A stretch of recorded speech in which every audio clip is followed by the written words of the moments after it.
Good morning Gujarat. સ્વાગત છે આપ સૌનું.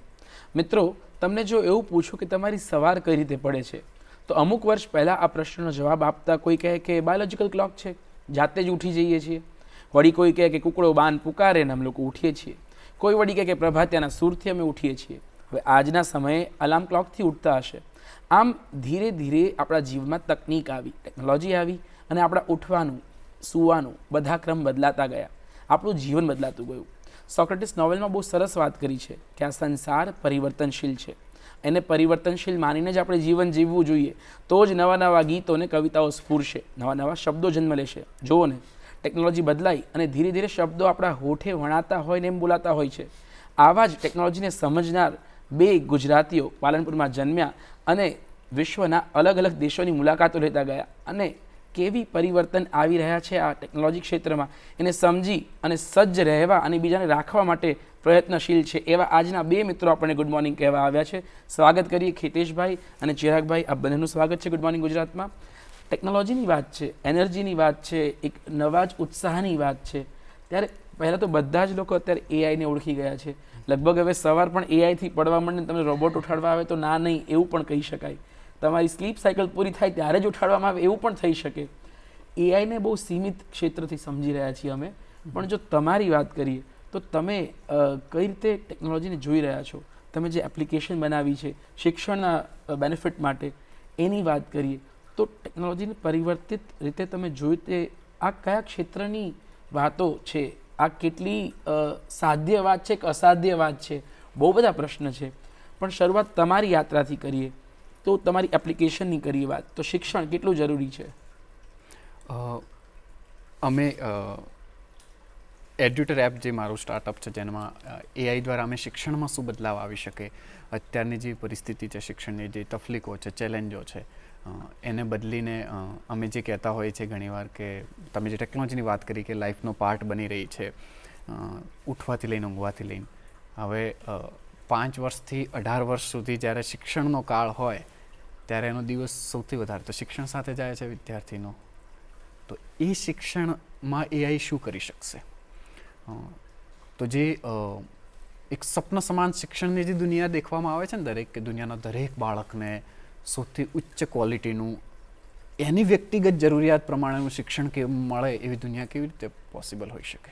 છેલ્લા 40-50 વર્ષથી શિક્ષણ જગતનો સૌથી મોટો, જેને હોલી ગ્રેલ પ્રોબ્લેમ કહેવાય, કે કારણ કે એક ફિઝિકલી શિક્ષક તરીકે હું મારા 50 બાળકોને એની વ્યક્તિગત બધી, એના શોખ શું છે, એને કેવું ગમે છે, એની ક્ષમતાઓ કેવી છે, એનો કન્ટેક્સ્ટ કેવો છે, એનું બેકગ્રાઉન્ડ કેવું છે, એની આજની પરિસ્થિતિ કેવી છે, એની મનોદશા કેવી છે, આ બધું ધ્યાનમાં રાખીને હું પીરસું, એ તો પોસિબલ નથી ફિઝિકલી.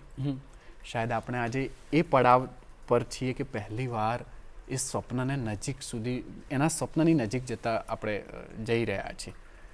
કારણ કે આપણે એ બુદ્ધિ બનાવી દીધી છે, મશીનોમાં એ બુદ્ધિ નાખી દીધી છે, જેના પર જ્યારથી માણસ વિચરતો થયો ત્યારથી જેનો એકાધિકાર હતો, જેનો ડોમિનન્સ હતું કે ના માત્ર બુદ્ધિ પર, તો બાકીના કરોડો પ્રજાતિઓ કરતાં આપણે જ અલગ હતા, જેનું મુખ્ય રીઝન હતું કે બુદ્ધિ. અને આપણે માણસો જ આજે મશીનમાં નાખી દીધી છે. એટલે આ war for the planet of apps ફિલ્મની મને વાઇબ્સ આપી રહી છે કે કઈ રીતે કોઈ પાછળ રહી ગયું, કઈ રીતે કોઈ આગળ જતું રહ્યું.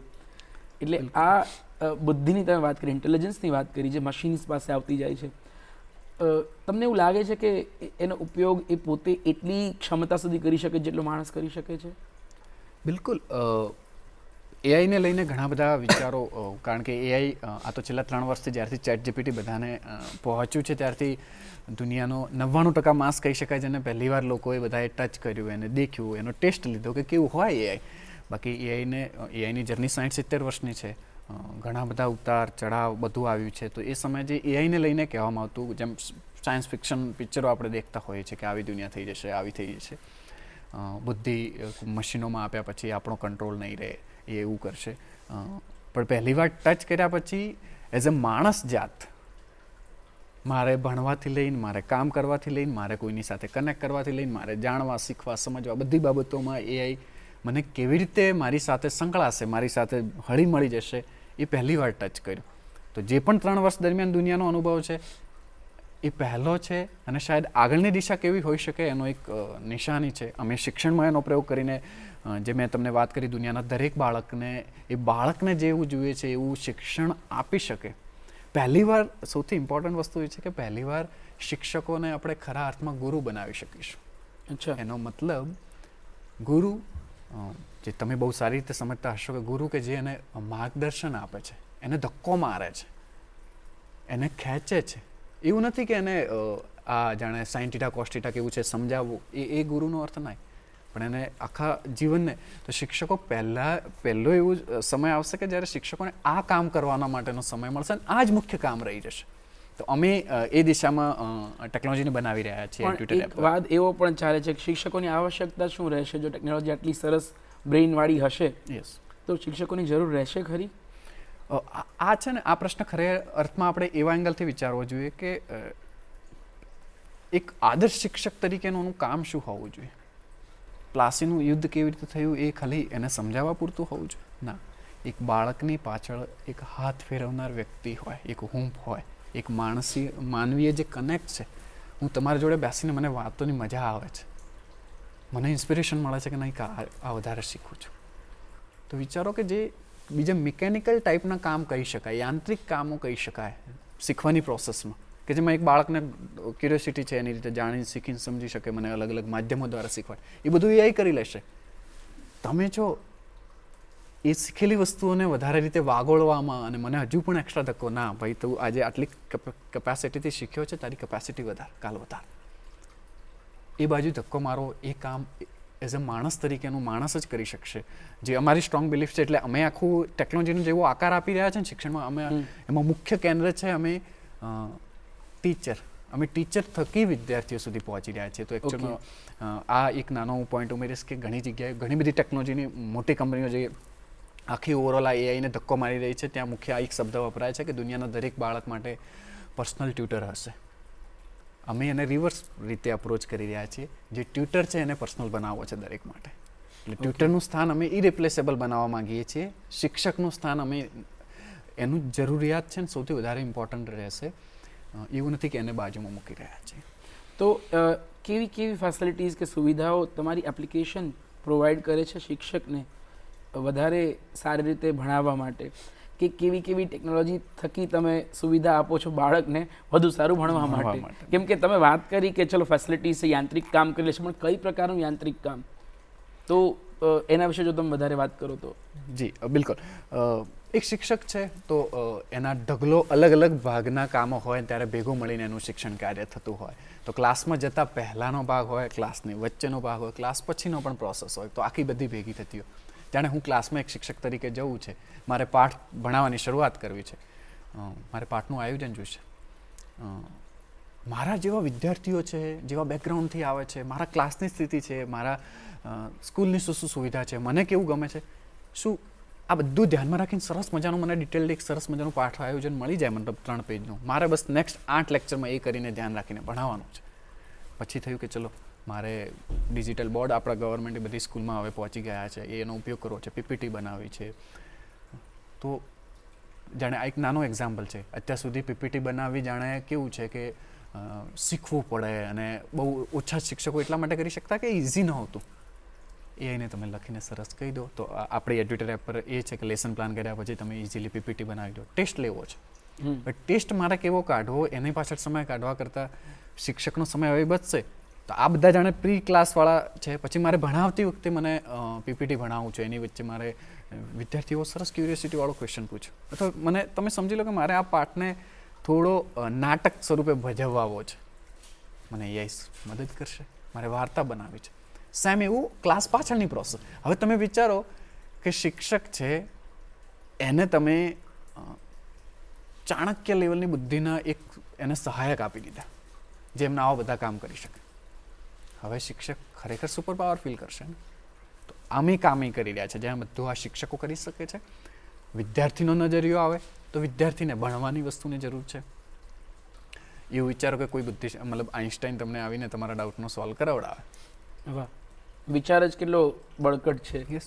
આમાં હું એડ કરીશ અમારી વાત સિવાય કે આ બધી ટેકનોલોજીનું ઘણું બધી જગ્યાએ સાંભળતા હોઈએ અને ખાસ કરીને એઆઈને ક્યાંક ને ક્યાંક ડરના દરવાજેથી વધારે દેખવામાં આવી છે. કારણ કે એટલી આપણે બુદ્ધિ બનાવી દીધી છે જેના આપણું અસ્તિત્વ અને આપણું મહત્વ જે બાબતના કારણે હતું, આજે એ જ વસ્તુ આપણે કોઈક નામ આપી એટલે દરેકને ખતરો હોય કે મારી નોકરી કેવી થશે. પણ તમે ખાલી એક ઇમેજિન કરો એ દુનિયા, કે દુનિયાના દરેક બાળક જોડે nearly free of cost Ramanujan એને રાતના 12 વાગે જરૂર પડે તો ભણાવતા હોય. ઓકે, શું એ દુનિયા ખોટી છે?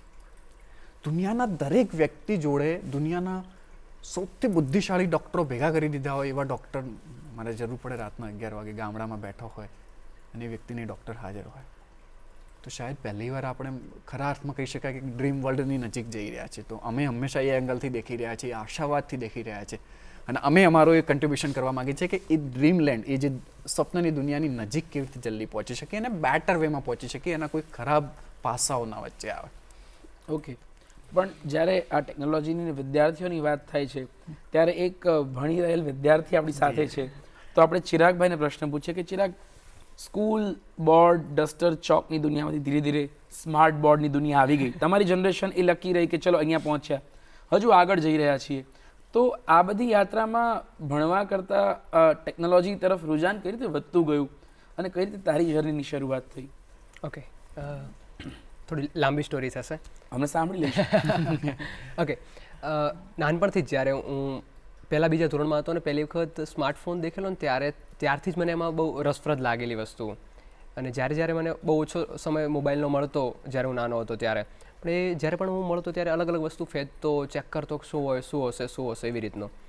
ધીમે ધીમે હું 5મા ધોરણમાં આવ્યો. હવે મુખ્ય વસ્તુ 5મા ધોરણ પછી ચાલુ થાય છે કે જ્યારે કોરોના સમય હતો અને લોકડાઉનના કારણે બધી સ્કૂલો બંધ થયેલી હતી.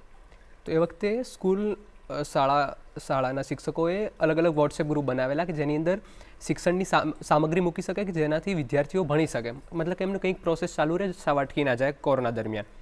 તો એ વખતે અમારી શાળાનું ગ્રુપ બનેલું કે જેની અંદર શિક્ષકો કંઈક લિંક મૂકે કે અને લિંક ઉપર ક્લિક કરો એટલે કંઈક અલગ જ દુનિયા ખોલે. ઘણી વખત વિડીયો ખોલી જાય, ઘણી વખત કંઈક લખેલું હોય, વાંચવાનું હોય. તો એ વખતે મને એકદમ નાનો પણ પાયાનો પ્રશ્ન થયેલો કે આ લિંક પર ક્લિક કરવાથી આ ખુલે છે એ શું ખુલે છે, અને જો ખુલે છે શું હું પણ આવી મારી વસ્તુ બનાવી શકું જ્યાં ક્લિક કરવાથી મારી પણ કંઈક ખુલે. અને એના પછી મારી જોડે મોબાઈલ હતો એટલે પછી મેં શોધવાનું ચાલુ કર્યું. એટલે ખાસું ફાયદું એટલે ખબર પડી કે આને બ્લોગ કહેવાય કે જેની અંદર તમે તમારું લખી શકો, મૂકી શકો. પછી મને કોડિંગ વિશે ખબર પડી, પ્રોગ્રામિંગ વિશે ખબર પડી. તો એ વખતે 5મા ધોરણમાં મેં સાથે એક એજ્યુકેશનનો બ્લોગ સ્ટાર્ટ કર્યો કે જેની અંદર મેં એવું વિચાર્યું કે હાલ સમય છે તો હું જાતે કંઈક લખીશ અને મોકલીશ. એક વાત ખાલી એડ કરી દઉં કે હું એકદમ ગામડાના વિસ્તારમાંથી આવું છું, એટલે આસપાસમાં જે પહેલેથી જઈને કમ્પ્યુટરનું જ્ઞાન હોય કે હું કશું નહોતું. તો એવી રીતે મેં એજ્યુકેશનનો બ્લોગ સ્ટાર્ટ કર્યો અને એ વખતે તો બધું જાતે ફેદીને જ કરવાનું હતું. એટલે મેં યુટ્યુબની મદદ લીધી હોય, ગૂગલની કેવી રીતને ખબર પડી બ્લોગ આવે તો બ્લોગ ચાલુ કર્યો. એની અંદર અલગ અલગ કન્ટેન્ટ મૂકતો, જે મને ખબર પડે એટલે હું મૂકતો અને પછી શાળાના શિક્ષકોને અને વિદ્યાર્થી મિત્રોને શેર કરતો. એની સાથે પછી મને કોડિંગ ને કમ્પ્યુટરને બધાની ખબર પડવા લાગી. મને યાદ છે કે અમારા કાકા થાય છે, કાકા જોડે કમ્પ્યુટર હતું, મને થોડો સમય પણ મળતો ને તો હું જઈને બેસી જતો અને જે એક કોડિંગ કરવાનું સોફ્ટવેર આવે એ ચાલુ કરીને મેં મતલબ 4 લાઈન લખી શકતો. એ 4 લાઈન લખવાથી જે સેટિસ્ફેક્શન મળતું ને અંદરથી જે મજા આવતી ને એ હું આજે પણ ફીલ કરી શકું છું. તો ધીમે ધીમે પછી સ્કૂલો નોર્મલ થવા લાગી. એ વખતે હું સાથે એડ્યુટ્રેપનો ઉપયોગ કરતો હતો મારા ભણવા માટે. કે હું 8મા ધોરણમાં આવી ગયો, એડ્યુટ્રેપનો ઉપયોગ કરતો હતો. અને એ વખતે મને ખબર નહીં અચાનક શું થયું, તો એક દિવસ મેં મારા બ્લોગની લિંક ખેતેશભાઈને મોકલી દીધી કે હું આવી રીતે બ્લોગ ચલાવું છું અને હું શું ઇમ્પ્રૂવ કરી શકું, એવી આશા સાથે કે આમાં મને કંઈક સજેશન મળે ને હું વધારે સારું બનાવી શકું, એવી રીતનો એમને એક મેસેજ કરી દીધેલો. એટલે મેં ટોટલ 70 થી 75 લોકોને મેસેજ કરેલો આવો જેમને હું ઓળખતો હતો જે ટેકનોલોજીની દુનિયામાં કંઈક કરી રહ્યા છે. તેમાંથી એક ખેતેશભાઈ હતા અને કોઈનો જવાબ નહોતો આવ્યો અને એમનો આવ્યો. અને ત્યાંથી પછી આખો અલગ દિશા આવી, કારણ કે ત્યાં સુધી હું ખાલી કમ્પ્યુટરને એક નાના સાધન તરીકે અથવા બ્લોગ તરીકે જ જોતો હતો. પણ એમના સંપર્કમાં આવ્યા પછી એમણે મને સતત 5-6 મહિના કોલ પર ને એવી રીતનો ગાઈડ કર્યો. ત્યારે હું પહેલી વખત એઆઈથી ઇન્ટ્રોડ્યુસ થયો. અને યાદ છે કે અમારે લાંબો કોલ ચાલ્યા પછી મેં જ્યારે પહેલી વખત ChatGPT વાપરીને એને કીધેલું કે મારા ગામ ઉપર એક કવિતા બનાવીને એને જે કવિતા બનાવેલી ને બહુ મજા આવી ગયેલી. પોતાના વિચારો કરતાં બીજા બધાનું કમ્પાઇલેશન અત્યારે આપણને મળી રહ્યું છે. બીજાની પેટર્ન્સ એટલે વચ્ચે ગિબલી આર્ટ જે Yes, yes. વાયરલ થયું હતું એ મૂળ તો કોઈ જેપેનીઝ આર્ટિસ્ટનું આર્ટ ફોર્મ હતું જે એઆઈ બધાને ટ્રાન્સફોર્મ કરીને આપી રહ્યું હતું. પણ મારે પૂછવું એ છે, એણે જ ખાસ કીધું કે એણે 70-75 લોકોને મેસેજ કર્યો હશે, એમાંથી હિતેશભાઈ એક જ રિપ્લાય આપ્યો. તમે કઈ ક્વોલિટીઝ જુઓ છો વિદ્યાર્થીઓમાં જે તમને એટ્રેક્ટ કરે છે, કે કેવું તમે ફ્યુચરિક આસ્પેક્ટ જુઓ છો? આમ તો કોઈ અમે સ્ટાર્ટઅપ છીએ, અમે ટેકનોલોજી બનાવીએ છીએ, તો બધા 20 થી 25 વર્ષની ઉંમરના છે. તો કોઈ વિદ્યાર્થી હજુ 7મા 8મા હોય અને તમે એને ભણવા સિવાયની બાબતો જે આવી ટેકનોલોજીની બાબતની વાતો કરો, એ જનરલી આમ ના આવતું હોય. કોઈ ના કેવું કે તમારું કામ એ નથી. પણ મને છે ને જ્યારે એડ્યુટેડ એપ શરૂઆત કરી હતી ને ત્યારથી જ બહુ હતું કે ટેકનોલોજી જે આજથી 15 વર્ષ પહેલાં આપણે દરેક જગ્યાએ સ્પીચમાં, સ્કૂલમાં બધી જગ્યાએ સાંભળતા હોય કે ટેકનોલોજી બહુ ઇમ્પોર્ટન્ટ બની રહી છે. હવે એ બહુ જૂનું થઈ ગયું. ટેકનોલોજીઓ લિટરલી તમારા જીવનના એક એક પાસાને આકાર આપી રહી છે. ક્યાંક તો એવું છે કે એ જ મેઇન પાર્ટ છે ને તમે એની આસપાસમાં ફરી રહ્યા છો અને આને તમે રિવર્સ નહીં કરી શકવાના હવે દુનિયાને. તો ટેકનોલોજી આટલી ક્રિટિકલ છે, આટલી ઇમ્પોર્ટન્ટ છે, અને ભવિષ્યમાં તમે કીધું પરિવર્તન સંસારનો નિયમ છે, એમાં બીજું સેન્ટેન્સ એ એડ કરી શકાય કે પરિવર્તન બહુ વધારે ઝડપે થઈ રહ્યું છે. જી. સ્ટીમ એન્જિન આવ્યા પછી 100-125 વર્ષ પછી ઇલેક્ટ્રિસિટી, જે બહુ મોટું બીજું આવ્યું. ઇલેક્ટ્રિસિટી પછી 50 વર્ષ પછી કોમ્પ્યુટર અથવા ટ્રાન્ઝિસ્ટર આવ્યા. ઇન્ટરનેટ હજુ 25 વર્ષ પહેલાં જ આવ્યું છે, એ આજે આવ્યું છે. 100%. તો તમે ગેપ દેખો. દરેક એવી મોટી વસ્તુ કે જેણે દુનિયાને બહુ મોટા પાયે બદલી છે, એનો આકાર બદલી નાખ્યો છે, એ વસ્તુઓ બને હવે ઓછો સ્પીડ છે. તો પરિવર્તન એટલું ફાસ્ટ થઈ રહ્યું છે. તો મને બહુ એક જનૂન કહી શકાય કે ઓબ્સેશન હતું કે અમે જો અહીંયા કામ કરી રહ્યા છીએ ને અમારા આ વિસ્તારમાં શરૂઆત એવી રીતે થઈ હતી. ખાસ કરીને પ્રણવ મિસ્ત્રી જે આપણા ગુજરાતના, અમે જે શહેરથી આવીએ છીએ શહેરના, એટલે અમારા એ જોડાણ હોય હંમેશા. એમની વાતો અને સ્ટોરી સાંભળેલી ત્યારે મને એમ થતો પ્રશ્ન કે 20 વર્ષ પહેલાં કોઈ યુવાન જો અલગ રસ્તે ચાલીને આવી ટેકનોલોજીઓને આકાર આપનાર દુનિયા આગળ કેવી હશે એનું વિચારીને જો માણસ ચાલ્યો છે અલગ રસ્તે, 20 વર્ષમાં કેમ ખાઈ પડી છે કોઈ નહીં ગયું? અને આ મને છે ને બહુ અકળાવનાર ક્વેશ્ચન હતો.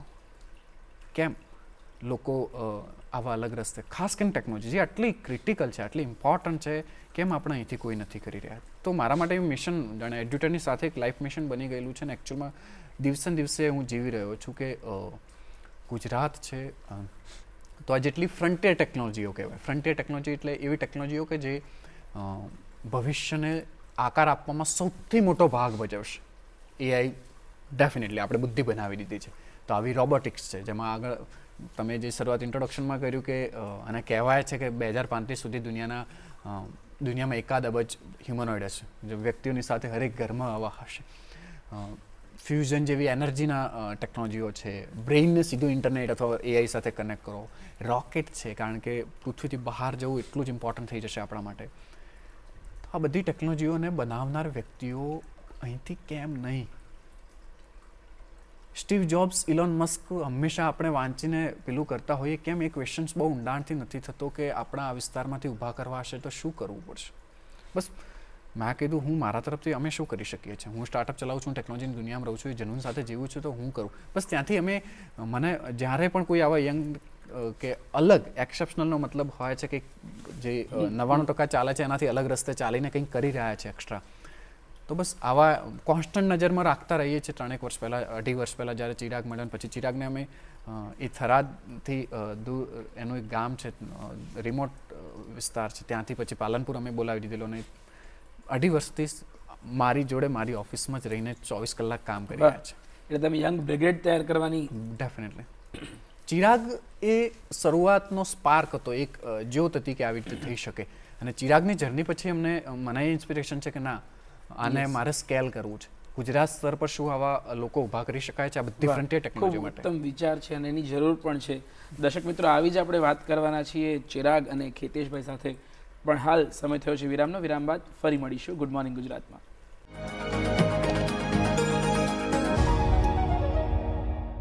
વિરામ બાદ આપ સૌનું સ્વાગત છે ગુડ મોર્નિંગ ગુજરાતમાં. આપણે વાત કરી રહ્યા છીએ ટેકનોલોજી વિશે.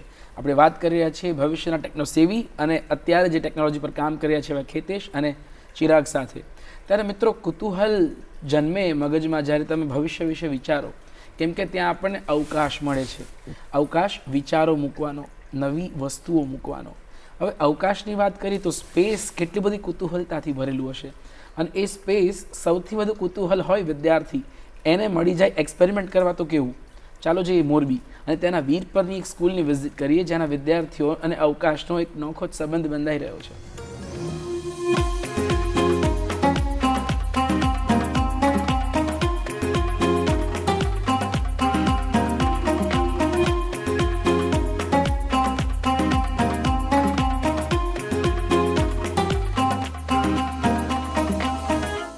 શું તમે જાણો છો આ બાળકોનો કિલ્લોલ અને ઉત્સાહ શેનો છે?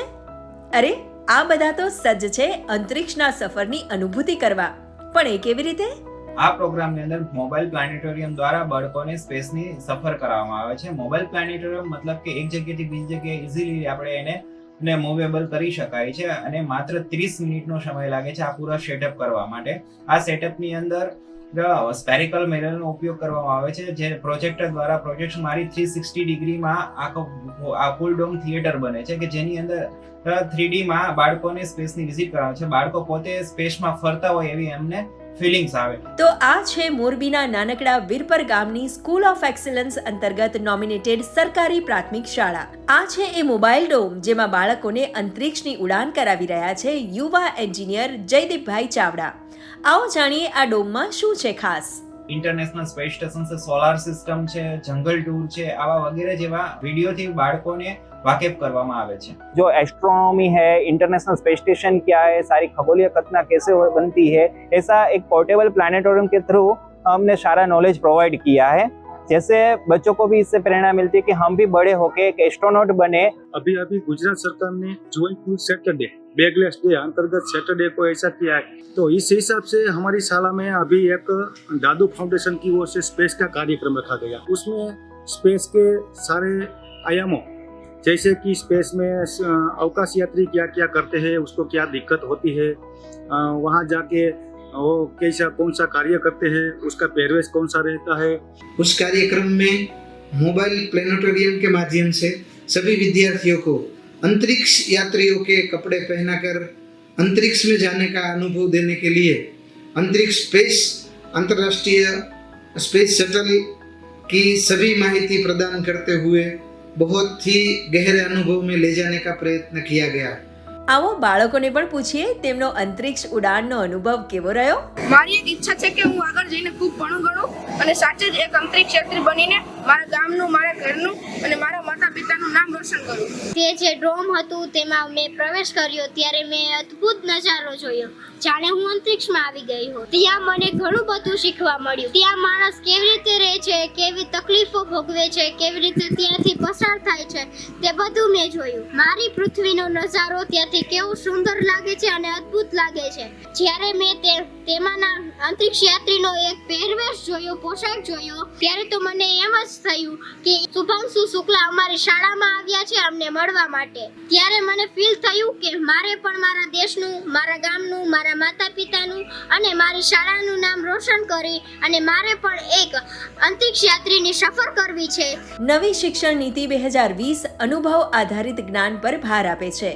ત્યારે જયદીપભાઈ જેવા શિક્ષિત યુવાઓ અને શાળાના સંચાલકોના આવા પ્રયાસો જ એક ઉજ્જવળ ભવિષ્ય તરફ વિદ્યાર્થીઓને દોરી જાય છે.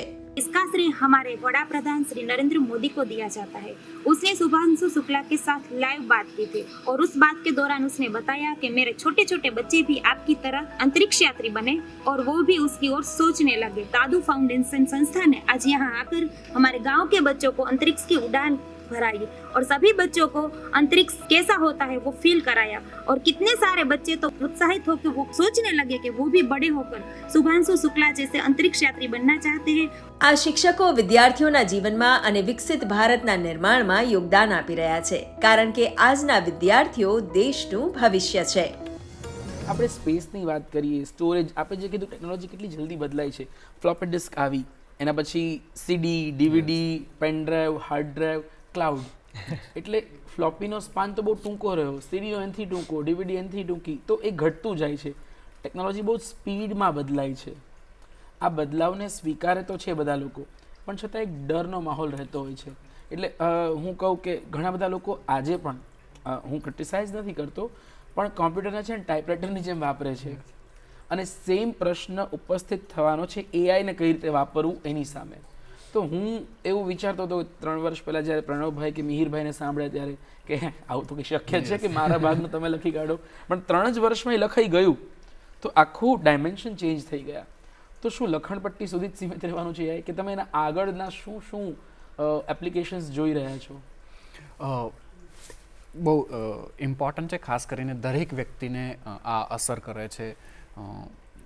મેં અગાઉ કહ્યું એમ સ્માર્ટફોન અથવા ઇન્ટરનેટની જેમ સામાન્ય કોઈ ટેકનોલોજીનું ફિલ્ડ નથી, આખો પાયો બદલી રહ્યું છે. જેટલા ફિલ્ડ છે દુનિયાના, એઆઈ જે અત્યાર સુધી મોટા ભાગના લોકોએ જે એનાથી પરિચય છે એ ચેટ જીપીટી ટાઈપના કોઈ ચેટબોટ, જેમાં મારે પ્રશ્ન પૂછવાનો અને બુદ્ધિશાળીની જેમ જવાબ આપે છે. મારા ઘણા બધા કામ એનાથી થઈ જાય છે. તમે કહ્યું કે તમારી સ્ક્રિપ્ટ લખવામાં હેલ્પ કરી શકે છે. એઆઈનો જે ખરા અર્થનો જે ફેઝ છે, સેકન્ડ ફેઝ છે, જે ઓલરેડી અત્યારે ચાલુ થઈ ચૂક્યો છે, એ કહેવાય છે એજન્ટિક ઇરા. એજન્ટિક ઇરા મતલબ જ્યાં એઆઈ એજન્ટ્સ હશે. તો એઆઈ જે પ્રશ્ન પૂછી અને જવાબ આપવાથી નેક્સ્ટ સ્ટેજ આવે છે કે તમારા કામ કરી આપે. હું એકદમ સરળ ઉદાહરણ આપું કે સમજો કે તમે નોકરી કરો છો અને તમારા કોમ્પ્યુટરમાં તમારો બધો ડેટા છે, તમારી આવક ને બધાનો. તમારે હવે એક ગાડી ખરીદવી છે, તો એજન્ટને તમે કહેશો કે મારે ગાડી ખરીદવી છે, કે મારા માટે અને એક લોન જોઈશે, એના માટે શું સ્થિતિ છે મારું દેખી અને મારું ઓવરઓલ કરી આપને કે મારે ગાડી જોવે છે. તો શું કરશે એજન્ટ? પહેલાં તમારો ગોલ છે કે તમારી ગાડી બુક કરાવવી છે. હવે શું કરશે? ગોલ સુધી પહોંચવા એજન્ટ જાતે એના સ્ટેપ નક્કી કરશે. ઓકે, પહેલાં તો મારે તમારું આખું ફાઇનાન્સ, તમારી પરિસ્થિતિ, તમારી આવક, તમારી કેટલા બાકી છે બીજી લોન, બધી વસ્તુઓ દેખીને તમારું દેખી લેશું. પછી હું તમારી પસંદગી હું પૂછી લઈશ કે તમને કેવા પ્રકારની ગાડી જોઈએ. તમે કહો છો કે મારે એક મિડ રેન્જ એસયુવી જાણે જોઈએ છે, તો પછી એ ગાડીની બધી રેન્જ પર જશે, તમારી પસંદ સાથે તમારી જરૂરિયાત સૌથી બેસ્ટ ફિટ થશે, એ ગાડી દેખી લેશે. હવે તમારો જે બીજો રોલ છે કે ના લોનની જરૂર છે, તો એ બધી લોન સ્કીમ ચેક કરશે, કઈ પોલિસી બેસ્ટ મેચ થશે, આ ગાડીને કેટલી બધું મેચ થશે, બધું ચેક કરશે. આ બધા સ્ટેપ છે, એ સ્ટેપ એક પૂરા કરે છે. ક્યાંક એને લાગશે કે ના આ કર્યું છે પણ ખોટું છે, તો એ પાછું જાતે વળીને એને સુધારશે. એમ કરી અને છેલ્લે ફિક્સ કરી દેશે કે ઓકે આ તમારે ગાડી છે, આટલી તમને લોન પડશે, આટલો ઈએમઆઈ પડશે, અને હવે શું આને અપ્લાય કરું આ લોન માટે? ઓકે, તો પછી તમારા જ ફાઇનાન્સ જે ડોક્યુમેન્ટ્સ કે જે પણ પડ્યા હોય કોમ્પ્યુટરમાં, એ જ જઈ લઈને એ બેંકની જે સાઇટ્સ છે ત્યાં જઈ અને બધું અપ્લાય કરી દેશે. તમને કહી દેશે કે આ ડન છે, તમારે આ પ્રોસેસ નેક્સ્ટ ટાઈમે આટલી કરવાની. ઓકે, એટલે અઠવાડિયાનું જે ગાડી ખરીદવી છે, મહોત્સવ ઘરનો છે, એ બહુ જ ટૂંકા ગાળામાં એ સમય તો છે, પણ તમે સમજો કે તમારા વતી જે આજે એવું સમજીએ કે શાહરૂખ ખાનને કંઈ કરવું હોય તો આવા આસિસ્ટન્ટ હોય, ટીમ હોય. આજે સમજો કે દુનિયાના દરેક વ્યક્તિ માટે આવા લીગલ બાબત માટે, આવું ભણવા માટે, આવી દરેક, આને કહેવાય એજન્ટ. એજન્ટ શબ્દ આપણે જનરલી સાંભળ્યો હોય છે, કાં તો કોઈ વીમાના એજન્ટ હોય અથવા કોઈ પિક્ચરમાં જાસૂસ એજન્ટ હોય. એજન્ટનો મતલબ જ એ થાય છે કે તમારે ખાલી એને ગોલ આપવાનો, એ જે તે સ્થિતિમાં હશે તો એની રીતે જાતે નક્કી કરી અને ડિસિઝન લેશે અને એક્ટ કરી લેશે. ઓકે, એઆઈ આ ફેઝમાં જઈ રહ્યું છે કે જ્યારે રિયલ કામ કરશે હવે તમારા. એટલે મારે તો હવે ચિરાગ પાસેથી જાણવું છે કે એઆઈનો ઉપયોગ તમે લોકો શું કરી રહ્યા છો તમારા જીવનમાં? આજનું યુથ કમિંગ જે લીડરશિપ છે એ શું કરે છે? ઓકે, પહેલાં તો ફરીથી થોડું કનેક્ટ કરું કે હું એડ્યુટરમાં આવી ગયો, કે જ્યારે પછી હું ધીમે ધીમે એઆઈને આ બધી વસ્તુ સમજવા લાગ્યો, ત્યારે પહેલાં જ તો ત્યાંથી એઆઈનો ઉપયોગ કરવાનું ચાલુ કરી દીધું કે આ દુનિયાને સમજવા માટે, કે એઆઈ છે, ડીપ લર્નિંગ છે, મશીન લર્નિંગ છે, એના માટે ઇમ્પોર્ટન્ટ મેથ્સ છે કે ફિઝિક્સ છે, એની સાથે સાથે પ્રોગ્રામિંગ શીખવા માટે, આ બધી વસ્તુઓ શીખવા માટે એઆઈનો ઉપયોગ કરવા લાગ્યો. અને એના પછી ઘણું બધું કોડિંગ કરવાનું થાય, તો હવે મારું કોડિંગનું અડધું કામ એઆઈ જ કરી લે છે.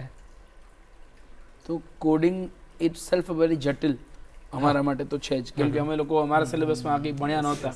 તો કોડિંગ તમે એઆઈ પાસે કરાવો તો જે સ્પેર ટાઈમ બચે છે એ ટાઈમનો ઉપયોગ શું થાય છે? ઓકે, હવે માની લો કે મારે આજના દિવસમાં કોઈ વસ્તુ લોન્ચ કરવાની છે, તો ફીચર બનાવવાનું છે, તો હવે એઆઈને કાઢી લો તો મારે આની અંદર 4 થી 5 કલાક આપવા પડશે, એવું મને ટાર્ગેટ છે.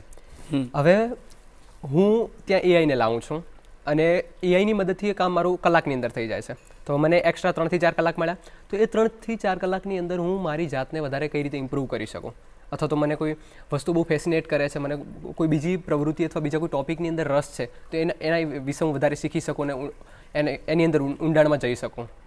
તો મારું કામ પણ થઈ ગયું છે ને એની સાથે સાથે મને વધારે ટાઈમ મળે છે મારી એક્ટિવિટીઓ કરવા માટે, મને જેમાં રસ છે એ બધી વસ્તુઓ કરવા માટે. ઓકે, અને 10 કલાકનું કામ જો તમને કલાકમાં થાય છે, મતલબ તમારું કામ તો પતી તો નહીં ગયું ને, નેક્સ્ટ દિવસ તો બધું હશે ને, તો મતલબ જે આગળના સમયમાં હું એક્સ્ટ્રા કરી શકીશ ને, ઘણું બધું કરી શકીશ. જે સ્પીડ અમે એઝ એ સ્ટાર્ટઅપમાં અમારા માટે બહુ ઇમ્પોર્ટન્ટ વસ્તુ હોય કે તમે કેટલું ફાસ્ટ જઈ રહ્યા છો, કે અમારી જોડે સામે મોટી કંપનીઓ સામે તમારા હરીફાઈ હોય, તો અમારી સૌથી મોટી હથિયાર એ હોય છે કે અમારી ઝડપ. તો આ તો અમારા માટે એમ સૌથી મોટું બ્રહ્માસ્ત્ર જેવું હોય કે 10 કલાકમાં અમે જે 10 દિવસમાં કરી શકવાના હતા 1 દિવસમાં જ પતાવી દીધું. તો નેક્સ્ટ દિવસમાં અમે નેક્સ્ટ સ્ટેજ પર જઈશું, નવા પેલા આગળ ગ્રોથ પર જઈશું. તો આવું દરેક વ્યક્તિ લેવલ પર તમે જસ્ટ ખાલી વિચારી લો કે એક વ્યક્તિ જે એનું મહિનાનું આઉટપુટ જે એટલું આપે છે એટલું જો એ 2 દિવસમાં કરતો થાય તો 28 દિવસમાં એને પોતાને ફેદવાથી લઈને એ તમે જસ્ટ વિચારી શકો. અને આખા માનવ સમાજના લેવલ પર એ કેટલું આઉટપુટ વધી શકવાનું એ જસ્ટ ઇમેજિન કરો. જીડીપી જે માત્ર આપણે ખુદ કામ કરીને આટલી બનતી હોય એની સામે જો 10 ગણું કોઈ આવું કરી શકે એવી વસ્તુઓ આવે છે, એવું બુદ્ધિ આપણી સામે છે, એક્સપ્લોર થઈ શકે. તો તમે જે વાત કરી રહ્યા છો કે સમય અને ક્રિએટિવ રીતે એનો ઉપયોગ આ બંને સમજવું પડશે, because technology has been always two edged sword. તમે એનો ઉપયોગ કેવી રીતે કરો છો, બેધારી તલવાર જેને કહીએ, કેમ કે તમે એને સારી રીતે વાપરશો તો એ સારા પરિણામ આપશે ને, તો નરસા વાવશો એવું લણશો. પણ આપણે જે વાવણી કરી રહ્યા છીએ એથી અમુક દેશો બહુ વધારે આગળ છે. તમે જે વાત કરી હતી પહેલાં આપણે બહાર હતા ત્યારે જ કે ચાઇના તમે વિઝિટ કરી અને તમે પોતે અચંબિત થઈ ગયા હતા. તો કઈ રીતે કેવી ટેકનોલોજીસ આવી રહી છે એનર્જીના અને ઇન્ટેલિજન્સના ક્ષેત્રમાં? યસ, તમારા પ્રશ્નની જ્યારથી અમે જાણે ચિરાગના જેવા અલગ અલગ યંગ ટેલેન્ટને અમે સાથે રાખીને આ બધી ટેકનોલોજીઓ બનાવવાની શરૂઆતને શીખવાની કરી, તો અમારે હંમેશા હતું કે ચાઇના વિશે ખૂબ સાંભળ્યું છે કે ટેકનોલોજીમાં એ ક્યાંક ને ક્યાંક ફ્યુચરમાં રહેતું થયું છે. 15-20 વર્ષ પહેલાંની ચાઇનાની ઇમેજ જે હતી કોપી ડુપ્લિકેટ, એનાથી આજે એકદમ દુનિયાને આગળ લઈ જઈ રહ્યું છે.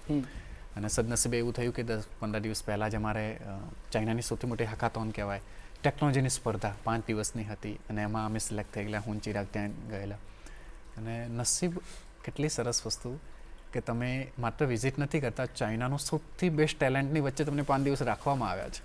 અચ્છા, મતલબ અમને તો ના માત્ર એ ટેકનોલોજીઓને બધાને સ્પર્શ કરવાનો મોકો મળ્યો, પણ અમને તો એની પાછળ રહેલા અને એમનું ભવિષ્ય કહી શકાય એ ટેલેન્ટની વચ્ચે રહ્યા અમે, 400-500 આવા યંગ ટેલેન્ટની વચ્ચે.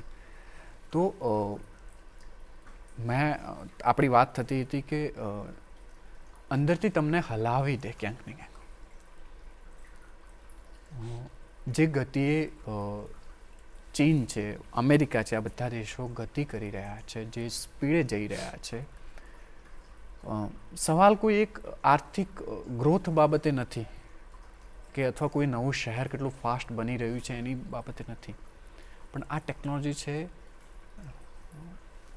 દુનિયાના કરોડો અબજો વ્યક્તિઓના આખા લાઈફને નક્કી કરનારી ટેકનોલોજીઓ બની જઈ રહી છે. એમાં એ દેશ કેવા જઈ રહ્યા છે? તો એઆઈ છે ડેફિનેટલી. અમે જે દુનિયાનું અત્યારનું રોબોટિક્સ જે હ્યુમનોઇડ કહેવાય, એટલે માણસો જેવા જ દેખાતા રોબોટ્સ બનાવવા, જેને હ્યુમનોઇડ કહેવાય, તો એ હ્યુમનોઇડ બનાવનાર દુનિયાનું સૌથી જે ફ્રન્ટ પર આગળ રહી શકાય એવી જે લેબ છે, રિસર્ચ લેબ, યુનિટરી નામ છે, અમે એની સ્પેશિયલ વિઝિટ કરેલી. પછી જાણે ત્યાંનું ટ્રાન્સપોર્ટેશન તમે નેટવર્ક દેખી લો કે બુલેટ ટ્રેન્સથી લઈને આ બધી એમના માટે એટલું નોર્મલ હોય છે, અમે વિડીયો ઉતારવામાં થાકીએ કે પહેલી વાર દેખતા હોઈએ છીએ. લોકોમાં એ ટેકનોલોજીનું એડોપ્શન ગજબનું. અચ્છા, મતલબ એવું નથી કે કોઈ બાહ્ય બહારના જે ઇન્ફ્રાસ્ટ્રક્ચર અથવા એ બાબતોમાં લોકો પણ તમને મોટી ઉંમરના પણ કોઈ પણ દેખાશે તો એઆઈથી તમને ફટીને તમે કંઈ પણ પૂછો તમને કે મને સામે જ તમને કે આનામાં બોલ, તમે ટ્રાન્સલેટ કરી લઈએ, ડિવાઇસ પહેરવાથી લઈને બધી બાબત. મૂળ જે પ્રશ્નનો જે અર્થ છે અથવા જે એનું મહત્ત્વ છે એ બાબત છે કે આ ટેકનોલોજીઓ ને ટેકનોલોજી શબ્દને અત્યાર સુધી આપણે જે અર્થમાં દેખી રહ્યા છીએ એ અર્થને જ બદલવાની જરૂરિયાત છે, કારણ કે બુદ્ધિ બનાવી છે અને બુદ્ધિ હજુ આપણે શરૂઆતના સ્ટેજ જ આ દેખાય છે. જેટલું તમે અત્યારે બધાએ યુઝ કરો છો આ સતત એક્સપોનેન્શિયલ જેને કહેવાય કે ઘાતાંકમાં વધતી રહેશે.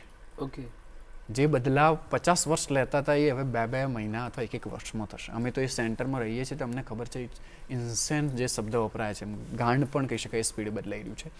ત્યારે એઝ અ દેશ, એઝ અ ભારત આપણા માટે સખત ક્રિટિકલ છે. આ ટેકનોલોજી બનાવીએ આપણે અને દુનિયાની સૌથી રેસમાં આગળ રહીએ. કારણ કે સીધી વસ્તુ છે, આ થોડા વર્ષો પછી જો આપણે એ શરૂઆતની હરોળ તરીકે દેશ નહીં રહી શક્યા હોઈએ તો પછી ગેપ એટલી મોટી થશે કે પછી આપણે નહીં પૂરી કરી શકીએ. સૌથી આગળ રહેનાર અને પાછળ રહેનાર. તો આપણે અત્યારથી જ દોડવું પડશે ને દોડવું પડશે. તમારી એપ્લિકેશન દોડી રહી છે, દોડાવી રહ્યા છો, તો આ એક્સપોઝરનો તમને શું ફાયદો છે? તમારી એપ્લિકેશનને તમે કઈ રીતે સુધારી શકો છો કે કઈ સેવાઓ વધારી શકો છો?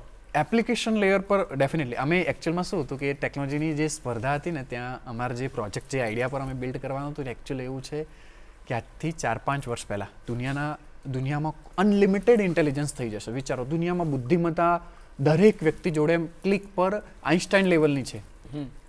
ત્યારે પ્રશ્ન થશે ત્યારની શીખવા સમજવાની લર્નિંગની વ્યવસ્થા કેવી હોવી જોઈએ? શિક્ષણ વ્યવસ્થા ઉપર તો સીધો જ પ્રશ્ન આવશે ને. આવશે. એ સમયની લર્નિંગ વ્યવસ્થા કેવી હોવી જોઈએ એ આઈડિયા પર અમે એકચ્યુઅલમાં બિલ્ડ કર્યું હતું ને એકચ્યુઅલમાં અમારું લોંગ ટર્મ વિઝન અમે આવા હેકાથોનમાં બનાવેલું, એનો નાનો એક સ્વરૂપ કે જેથી અમને આઈડિયા આવે કે કેવું રહેશે. તો એક એ બાબત છે. અને મુખ્ય એ છે કે અમારી એપ્લિકેશન એ તો ચલો નાની બાબત, મતલબ અમારા પેલા એંગલથી છે. અમારો જે મુખ્ય પર્પઝ છે કે આવી ટેકનોલોજીઓ બનાવનાર યુથ અહીંયા ભેગું કરવું, અમે આવા યંગ અમારા જેવા લોકો ઊભા કરવા જે આવા અલગ રસ્તે ચાલી શકે છે.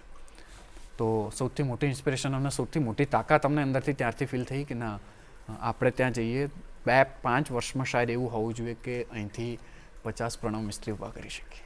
અરે વાહ! તો તમારું એપ્લિકેશનના બેઝ પર તમે ફ્યુચરના આસ્પેક્ટથી જે ડેવલપમેન્ટ લાવવા માંગો છો એમાં તમને હેલ્પ થઈ. તમે સાથે સાથે વાત કરી હતી એનર્જી વિશે પણ વાત કરતા હતા કે એનર્જી પણ એક એવો સોર્સ છે જે સતત આપણને મળતું રહે, એના માટે પણ બીજા દેશો બહુ બધા રીતે કાર્યરત છે. તો એ ક્ષેત્રમાં કેવા કેવા નવાચારની જરૂર લાગે છે તમને? આપણે છે ને એક વસ્તુ સમજવાની બહુ સરસ રીતે જરૂરી છે કે 2 બાબતો છે જેના દ્વારા આપણે એકચ્યુઅલમાં હમણાં પણ લિમિટેડ છીએ. એક છે, તમે વિચારશો ને છે કે આપણે જંગલોમાં હતા ત્યારથી લઈને 2-2.5 લાખ વર્ષમાં અહીંયા સુધી પહોંચ્યા છે ને આખી દુનિયા આપણે ઊભી કરી છે ને, એમાં 2 વસ્તુ સતત આપણને લિમિટિંગ કરી રહી છે. એક છે બુદ્ધિમત્તા, ઇન્ટેલિજન્સ, અને બીજી છે ઉર્જા, એનર્જી. બુદ્ધિમત્તા આપણે બહુ બધી સોલ્યુશન કરી દીધું છે ને આપણે એ રસ્તા પર ઓલરેડી છીએ કે દુનિયામાં અનલિમિટેડ બુદ્ધિ બનાવી શકીશું અને બહુ જ પાવરફુલ. એનર્જી આપણને લાગતી હશે આપણે આટલી એનર્જી ઊભી કરી છે. એકચ્યુઅલમાં એઆઈ સૌથી મોટું એનર્જી ખાનાર હાલ સ્થાન બની ગયું છે. મતલબ હાલ દુનિયાના અમેરિકા અને એવા દેશો માટે સૌથી મોટી હાલ ચેલેન્જ કહેવાય નેક્સ્ટ 5 વર્ષમાં એ છે કે આટલું એનર્જી ઊભી કેવી રીતે કરી શકીશું કે આટલું એઆઈને ટકાવી શકે, કારણ કે એઆઈ એનર્જી પર રન થાય છે. તો ઉર્જા માટેની જે એવી ટેકનોલોજી જે આપણને શું અનલિમિટેડ કહી શકાય એ લેવલની ઉર્જા ઊભી કરી શકે. સેમ ઇન્ટેલિજન્સ માટે આપણે જેવું છે, સેમ સેકન્ડ જે ફ્રન્ટ છે અનલિમિટેડ ઉર્જા. તો જાણે ફ્યુઝન એનર્જી છે, તારાઓ જેનાથી ધગધગે છે જે ઉર્જાથી, તો ફિશન છે, ફ્યુઝન છે, આ બધી એનર્જીઓને શું આપણે કંટ્રોલ કરી શકીશું? તો હાલ ઘણા બધા સ્ટાર્ટઅપ છે. ચાઇના બહુ ફ્રન્ટ પર છે આ બધી ફ્યુઝન એનર્જીમાં. આપણા દેશમાં ફ્યુઝનમાં બહુ ઓછું છે કારણ કે આ રિસર્ચ અને ડેવલપમેન્ટની પાર્ટ છે. તો મને બહુ છે કે અમે જે બધા હાલ ઓલરેડી અમે જે એની એડ્યુટરની સાથે હું એક્સ્ટ્રા એટલા માટે જોડું છું કે આ ટેકનોલોજીની સાથે ક્યાંક તમને સંકળાશે. એર ક્લબ આને થોડું કીધું સ્વરૂપ આપીએ, પ્રોપર ચિરાગની જે જર્ની છે એને સ્વરૂપ આપીએ અને થોડા વધારે એટલે આને ખરેખર એક આંદોલન સ્વરૂપમાં કેવી રીતે કન્વર્ટ કરી શકીએ એના માટે અમે એર ક્લબ સ્વરૂપ ચાલુ કર્યું, જેનું પૂરું નામ જ એ છે AI rocket robotics energy club. અને જે કોઈ નોર્મલ ક્લબ હોય એવી રીતે જો તમે ફીસ ભરીને જાઓ અને તમને જે ક્લાસ લેવામાં, એવું બિલકુલ નથી. એકચ્યુઅલમાં મિશન ડ્રીવન છે. અમે બધા આવા એક્સેપ્શનલ ટેલેન્ટને ભેગા કરીએ છીએ, કોઈ પૈસા અથવા કશી એવી બાબત વગર. આવા ટેલેન્ટને એકચ્યુઅલને રિયલ ચેલેન્જ અને રિયલ પ્રોડક્ટને રિયલ ટેકનોલોજી પર કામ કરવાનું અને રિયલ એમ્બિશન અગેન કે હું રોબોટ્સ બનાવું છું, દુનિયામાં 1 બિલિયન રોબોટ્સ પહોંચે શકે એ બાબતમાં હું આગળ લઈ જઈશું. એવું નથી કે ખાલી એક વિજ્ઞાન મેળાનો પ્રોજેક્ટ બનાવીને મૂકી દીધો. તો અમે આવા ઓલરેડી પાલનપુરથી શરૂઆત કરેલી, હાલ 22 થી 23 આવા છોકરાઓને અમે તૈયાર કરી રહ્યા છીએ. મહેસાણા અમે એનું બીજું ચેપ્ટર ચાલુ કરેલું છે. અમારો પ્લાન છે એકાદ વર્ષમાં આવા ગુજરાત સ્તરથી 800 થી 900 આવા એક્સેપ્શનલ ટેલેન્ટને ભેગા કરીને આ બધી ઇમ્પોર્ટન્ટ ટેકનોલોજી ઉપર કામ કરાવવા છે. બહુ સારો વિચાર છે. પણ હવે જેના માટે આ બધું થવાનું છે એ જનરેશન તરફ ફરી ક્વેશ્ચન લઈ જઈએ તો ભવિષ્યને તમે લોકો કઈ રીતે જોઈ રહ્યા છો? તમારી આખી જનરેશનને જો આ ક્વેશ્ચન આવે તો શું જવાબ હશે? ઓકે, ખબર નહીં હોય જનરેશનના સેન્સમાં, કારણ કે 2 વર્ષથી હું મતલબ કે મારી જનરેશનથી ખાસો અલગ પડી ગયેલો છું ને એવું મને લાગે છે. એટલે એ લોકો કઈ રીતનું વિચારે છે ને હું વધારે નથી સમજી શકતો અથવા ઇમેજિન નથી કરી શકતો. પણ હું મારા પર્સપેક્ટિવથી એવી રીતનું વિચારું છું કે હાલ આપણે ઘણું બધું કરીએ છીએ, બધું બદલાઈ જવાનું છે. અને જો એઝ અ હું સ્ટુડન્ટની પર્સપેક્ટિવથી દેખું તો જો તમે હાલ એવી રીતનું વિચારતા હો ને કે હું 11-12 કરી લઈશ JEE કે હા તે કરીને પછી આગળ ઘણી બધી નોકરીને કરી લઈશ, તો અહીંયા તમારે થોડો બ્રેક મારીને વિચારવું જોઈએ. કારણ કે જે સ્પીડમાં વસ્તુઓ બદલાઈ રહી છે એ પ્રમાણે તમે જ વિચાર કરો કે આ બધું સેમ નથી રહેવાનું, બધું બદલાઈ જશે. તો યસ, હવે જનરેશનની બાબતમાં તો હું શું કહું ને એ નથી સમજી શકતો. એનો પર્સપેક્ટિવ છે, એનો જે પોઈન્ટ છે એ મેઇન એ જ વસ્તુ કે એ 2 વર્ષથી આવો અળગે રસ્તે અલગ રસ્તે ચાલ્યો છે. મતલબ જે નોર્મલ અત્યારે કઈ બાજુ જઈ રહી છે એના સાથે સંપર્ક ઓછો એનો કોન્ટેક્ટ છે, પણ એને એ ખબર છે કે શું આવી રહ્યું છે. જી, તો એણે જે છેલ્લે વાક્ય કીધું એ જ. યસ. પણ ખૂબ ખૂબ આભાર ચિરાગ અને ખેતેશ તમારા બંનેનો કે તમે અહીંયા આવ્યા, અને આ એક એવી સવાર છે જે આવનારી સવાર વિશે વાત કરનારી સવાર છે. એટલે ગુડ મોર્નિંગ ગુજરાતના દર્શક મિત્રોને પણ એ કહેવું છે કે આ જે વાતો છે, ટેકનોલોજી છે, લગભગ ક્યાંક સમજવામાં આપણને થોડું ધીમે સમજાશે, પણ આ આવનારી સવાર વિશેની વાત છે. તો આજની સવાર તમને સૌને યાદગાર રહેશે. અને આજે જે વાતો થઈ એના માટે ખૂબ ખૂબ આભાર ચિરાગ અને ખેતેશ તમારા બંનેનો કે તમે અહીં આવ્યા અને મારા દર્શકો સાથે વાત કરી. તો દર્શક